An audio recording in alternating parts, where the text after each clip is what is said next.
నమస్తే. నమస్తే శ్రీనివాసరావు గారు. నమస్కారం అండి. శ్రీనివాసరావు గారు, రాజమండ్రి మెడికో ప్రియాంక ఇష్యూ, అక్కడ యాక్సిడెంట్ జరిగిన తీరు, ఆ తర్వాత జరుగుతున్నటువంటి పరిణామాలు, కామెంట్స్ మీద అయితే ఇప్పుడు పెద్ద ఎత్తున చర్చ జరుగుతాం. ప్రభుత్వం, పోలీస్ వ్యవస్థ అసలు దీని మీద నిర్లక్ష్యం వహిస్తున్నాయని చెప్పేసి చాలా కామెంట్లు వచ్చాయి. ఒక దశలో అయితే బాధితురాలి తండ్రి కూడా అదే కామెంట్ చేశారు. కానీ వాస్తవం మాత్రం వేరేగా ఉంది. వాళ్ళు వెంటనే దాదాపు 3-4 గంటలు గడవక ముందే అరెస్ట్ చేశారు. సెక్షన్స్ కూడా తర్వాత అంటే ఆవిడ పరిస్థితి క్రిటికల్ గా ఉన్న తర్వాత మార్చడం జరిగింది. కఠినమైన సెక్షన్స్ పెట్టడం జరిగింది. వాళ్ళకి ఆల్రెడీ న్యాయస్థానం 14 రోజులు రిమాండ్ విధించడం జరిగింది. వాళ్ళంతా ఇప్పుడు జైల్లో ఉండటం కూడా జరిగిపోయింది. సో అంటే ఒక పక్క నిజంగా తీవ్రమైనటువంటి ఘోరమైనటువంటి సంఘటన ఇది, ఎవరో కాదంటలేదు. అసలు ఈ మొత్తం ఈ ఎంటైర్ ఎపిసోడ్ ని ఫస్ట్ నుంచి లాస్ట్ వరకు ఇప్పుడు జరుగుతున్నటువంటి పరిస్థితుల పరిణామాలని మీరు ఎలా విశ్లేషిస్తారు? మీరు ఏం చెప్తారు? మీకు ఇక్కడ జరిగిన విషయం, ఆ కుటుంబానికి, ప్రియాంక కుటుంబానికి, ఆ తల్లిదండ్రులకి ఆ గర్భశోకాన్ని ఎవరు పూడ్చలేరండి. దారుణం అంటే, ఒక్కసారి మన బిడ్డకి, ఆడైనా మగైనా మన బిడ్డకి అటువంటి పరిస్థితి ఎదురైతే ఏంటి అనేటువంటిది ఎవరి కాళ్ళు ఆలోచించుకోవాలి. అక్కడ యాక్సిడెంట్ జరిగిపోయింది. ఆ అమ్మాయి 4-5 రోజులు హాస్పిటల్లో అచేతనంగా పడి ఉంది. తర్వాత చనిపోయిందన్న. అయితే ఇక్కడ ఆ తండ్రి లైన్ హార్టెడ్, ఆయన బయటకు వచ్చి మాట్లాడగలుగుతున్నాడు. నేనైతే అక్కడ కుప్పకూలిపోతున్నాండి. ఇది ఎవరి కాళ్ళు ఫీల్ అవ్వాల్సిన విషయం ఇది. ఎందుకంటే ఎవరైనా సరే పిల్లలు ఈ రకమైన దూకుడు వ్యవహారం, వాహనాల్లో ప్రయాణం చేసేటప్పుడు మనం హాని చేసుకున్న ప్రమాదాల్లో అది కుటుంబానికి, తల్లిదండ్రులకి గర్భశోకమే. మన వల్ల ఇంకో కుటుంబం ఇలాగ గర్భశోకానికి గురై వాళ్ళ కుటుంబం బాధపడతాం అనేటువంటిది చాలా దురదృష్టకరం అండి. ఇది ఇక్కడ వాళ్ళిద్దరూ కూడా పూర్తిగా ఫుల్గా మద్యం సేవించి సినిమాకి వెళ్ళారు. వాళ్ళు అక్కడ వాళ్ళతో గొడవపడి తిరిగి వచ్చి, అంటే ఇక్కడ వాళ్ళు గుద్దేసి అక్కడి నుంచి తప్పించుకునే ప్రయత్నంలో వాళ్ళు గుద్దేసి వాళ్ళ మేంచి యాక్సిడెంట్ బండిని గుద్దిన తర్వాత సరే వాళ్ళకి మెలకు రాలేదు. అయ్యో మనం కింద గుద్దేశం, మనిషి మీద ఎక్కించుకెళ్ళిపోతున్నాం అనేటువంటి స్పృహ కూడా లేకుండా వాళ్ళు అలాగే ఎంత రాక్షసత్వం, క్రూరం, పైశాచికత్వం, క్రూర స్వభావం ఉందో అర్థమవుతుంది. ఇప్పుడు యువతలో ఈ ఆలోచన విధానం, ఈ ప్రవర్తన అర్జెంటుగా మారాలండి. చదువు సంధ్యలు ఇవాళ ఎవరో చదువుకోకుండా లేరు, సమాజాన్ని చూస్తా ఉన్నారు. ఇది మన కుటుంబానికి జరిగితే ఎలా ఉంటుందని ప్రతి ఒక్కళ్ళు ఆలోచించాలి. ఇక్కడ మీరు రాజకీయం ప్రవేశించి అక్కడ ఎమ్మెల్యే మీద ఆరోపణలు ఇవన్నీ కూడా చాలా దారుణంగా ఉందండి పరిస్థితి. ఎందుకంటే ఎవడు ఎక్కడ ఏం చేస్తాడా వాడి మీద పడదామా అని చెప్పేసి ఎదురు చూస్తున్నారు తప్ప అసలు సమస్యకి మూలాల దగ్గరికి పోయి ఆ సమస్య రాకుండా ఉండాలి. ఎవరికాళ్ళు స్వీయ నియంత్రణ ఉండాల్సిన అవసరం చాలా వచ్చిందండి. ఈ కుటుంబం తమ పిల్లలు ఏం చేస్తున్నారో, ఏంటి, ఎలా వ్యవహరిస్తున్నారో, వాళ్ళ తీరు, నడవడిక ఇవన్నీ కూడా చూసుకోవాల్సిన పరిస్థితి ఉందండి. ఇక్కడ వాళ్ళు యాక్సిడెంట్ అయి చనిపోయినా కుటుంబానికి ఇబ్బందే కదా. వాళ్ళు ఇంకో కుటుంబం, ఇప్పుడు ఇక్కడ దార్పిల్లో ఒక యాక్సిడెంట్ అయింది. ఒక కూరగాయల వ్యాపారి, చిరు వ్యాపారి చనిపోయాడు. అక్కడ సిదిరప్పలరాజు కొడుకు యాక్సిడెంట్ లో ఒక అతను చిన్న కుటుంబం చనిపోయారు. వాళ్ళు ఎలా తీరుకుంటారు? ఆ కుటుంబాన్ని పరిస్థితి ఏంటి? ఇప్పుడు మీ వాహనాలు, మీరు దురదృష్టవశాత్తు కొన్ని యాక్సిడెంట్లు జరుగుతాయి, దాన్ని ఎవడు తప్పించలేడు, అది విధి అనుకోవచ్చు. ఇవన్నీ కూడా స్వయంకృతం, స్వీయ అపరాధాలు ఇవన్నీ. ఇలాంటి పరిస్థితుల్లో అక్కడ వాళ్ళు ఆ అమ్మాయిని, ఆ మెడికో, ఆ అమ్మాయి కూడా ఉన్న వాళ్ళ క్లాస్మేటో లేకపోతే ఎవరో వాళ్ళ ఫ్రెండో చెప్తున్నారు. వెంటనే హాస్పిటల్ జాయిన్ చేశారు. వెంటనే పోలీసులు వచ్చారు, కేసు ఎఫ్ఐఆర్ కట్టారు. తర్వాత వాళ్ళని అరెస్ట్ చేశారు. ఇక్కడ మీకు ఏమవుతుందంటే hospital join medico legal case అవుతుంది, యాక్సిడెంట్ కేసు కాబట్టి. ఇమీడియట్ గా పోలీస్ స్టేషన్, సంబంధిత పోలీస్ స్టేషన్ కి ఇన్ఫార్మ్ చేస్తారు. ఆ పోలీస్ స్టేషన్ నుంచి ఒక కానిస్టేబుల్ లేకపోతే ఎవరో వచ్చి చూస్తారు. చూసిన తర్వాత ఆ స్టేట్మెంట్ తీసుకుంటారు, ఎలా జరిగింది ఏంటో చూస్తారు. తర్వాత దాని మీద కొంత దర్యాప్తు చేస్తారు. ఇప్పుడు వీళ్ళు చెప్పింది కరెక్టా కాదనేటువంటి ఖచ్చితంగా, లేదంటే వాళ్ళని అంటాం కదా. దర్యాప్తు చేసి జరిగిందంతా తెలుసుకుని వీళ్ళు అరెస్ట్ చేశారు. తర్వాత సెక్షన్లు మార్చారు. ముందు అది ప్రమాదంగాను, తర్వాత అది హత్యాయత్నంగాను, తర్వాత అది హత్య కేసుగాను మార్చారు. కాబట్టి పోలీస్ డిపార్ట్మెంట్ కూడా మనం అనటానికి ఏం లేదు. అయితే ఇది వెలుగులోకి రాలేదు.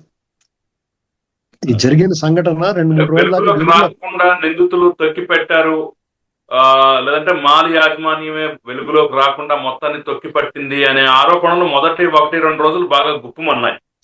అలా కాదండి. వాస్తవం అంటారా? ఎవరు తొక్కి పెడతారు? ఎవరికి అవసరం అండి? ఇప్పుడు వాళ్ళిద్దరూ కూడా అధికార పార్టీకి సంబంధం ఉన్నట్టుగా లేదు.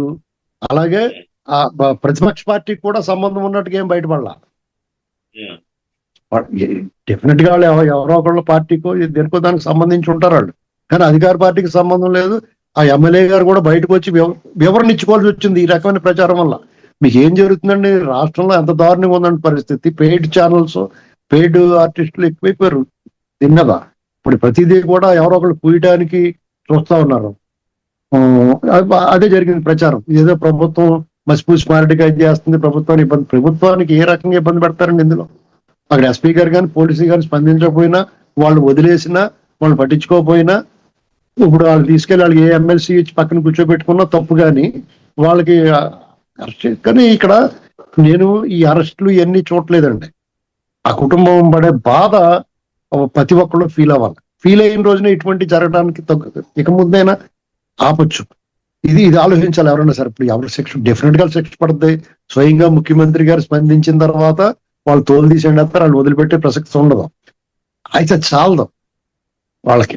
ఎందుకంటే ఒళ్ళు బలిసిపోయి అంత బరితెగింపు ఎక్కడి నుంచి వచ్చింది? ఇది మనం ఆలోచించాలి.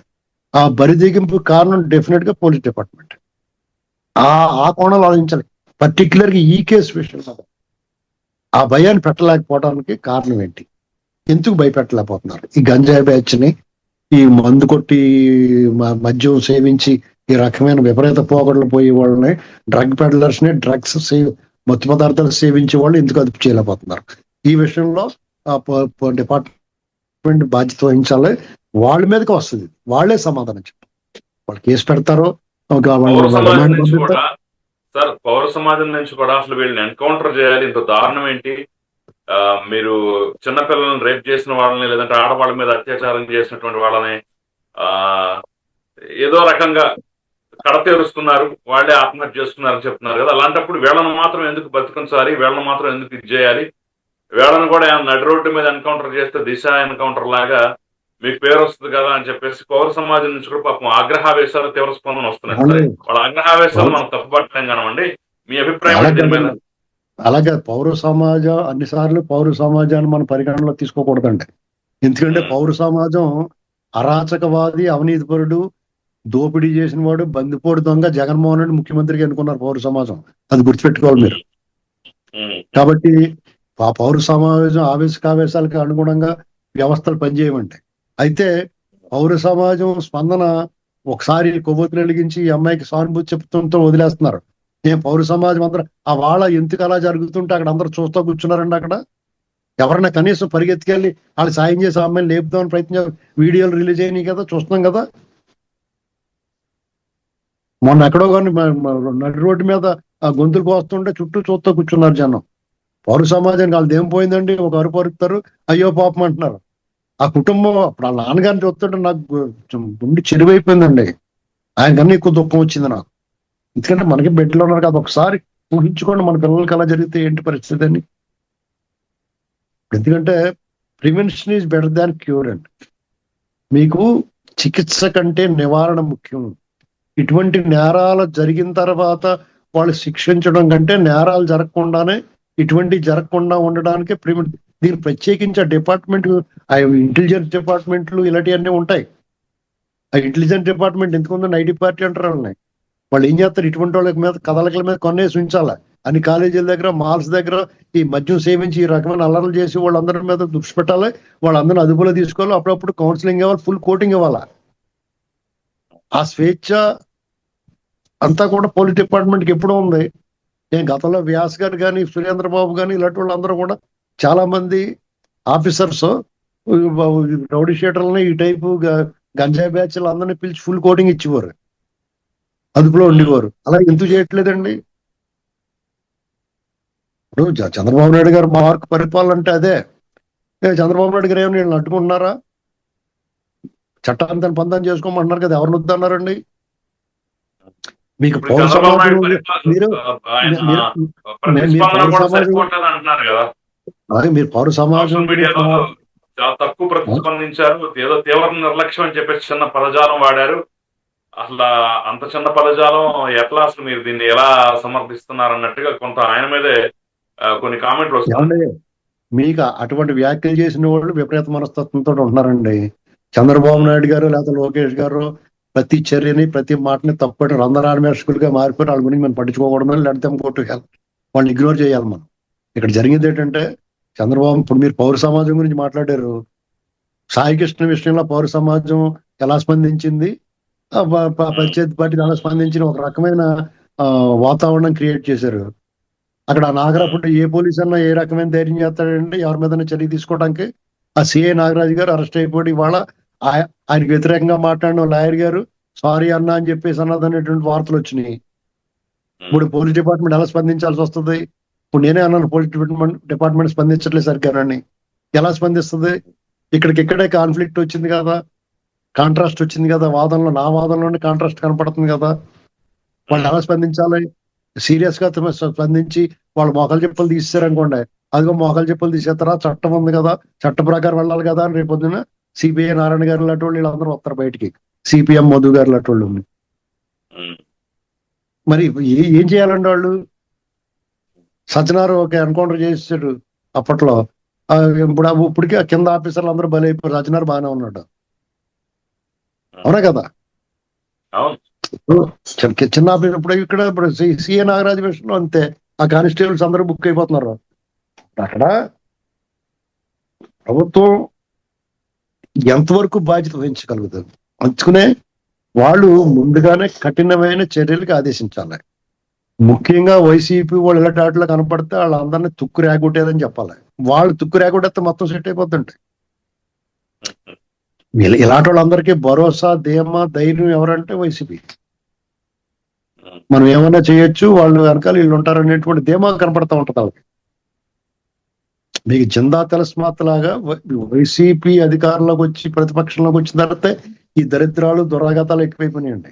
గతంలో ఇటువంటి ఇన్సిడెంట్ జరిగినప్పుడు చాలా కఠినమైన చర్యలు ఉండి అవి ప్రపంచానికి తెలియకుండా ఉండేది.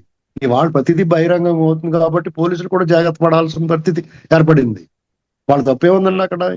ఇమీడియట్ గా వాళ్ళు కేసు కట్టారు, వాళ్ళందరినీ అరెస్ట్ చేశారు, అదుపులో తీసుకున్నారు అంటే ఇమీడియట్ గా. అది బయటకు రాలేదు, అది మాత్రం బయటకు మాట్లాడరు ఎవరండి.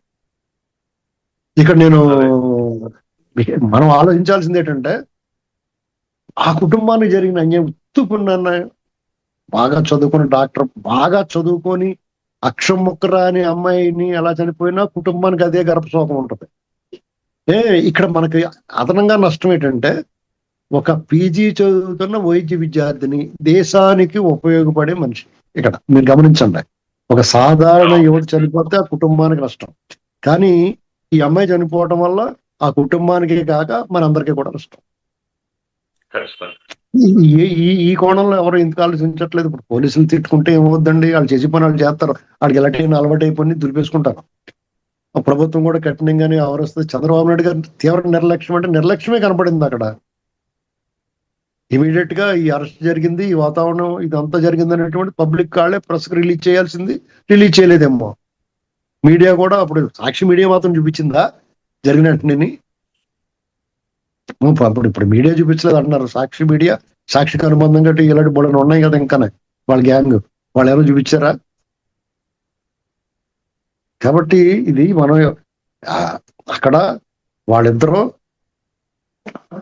అంటే ఎన్కౌంటర్ చేసేయమని అడుగుతారు. ఎన్కౌంటర్ చేసిన తర్వాత ఎవరు ఎన్కౌంటర్ చేసేయమని 100 మంది సంతకాలు పెట్టి పిటిషన్ పెట్టండి వాళ్ళకి, ఇలా బయట మాట్లాడతాం కాకుండానే. ఒక ఎన్కౌంటర్ చేసిన తర్వాత ఏదైనా కేసు వస్తే మేము కూడా వచ్చి సమాధానం చెప్తామని చెప్పమనంటే చేస్తారు. ఓటు మాటే కదా, ₹10 ఖర్చు లేని మాటే కదా, మాట్లాడేస్తారు ఎవరన్నా. వాళ్ళు కఠినంగా శిక్షించండి రా బాబు, బయట రాకుండా చూడండి, వాళ్ళు సెక్షన్ కఠినంగా పెట్టమని చెప్పి అడగాల. వాళ్ళు ఇప్పుడు హత్య కేసు పెట్టారు కదా, ముందు ప్రమాదం, తర్వాత హత్య ప్రయత్నం, తర్వాత హత్య కేసు మారుతారు కదా, సిచ్యువేషన్ బట్టి వాళ్ళు దర్యాప్తులో దొరికిన దాన్ని బట్టి.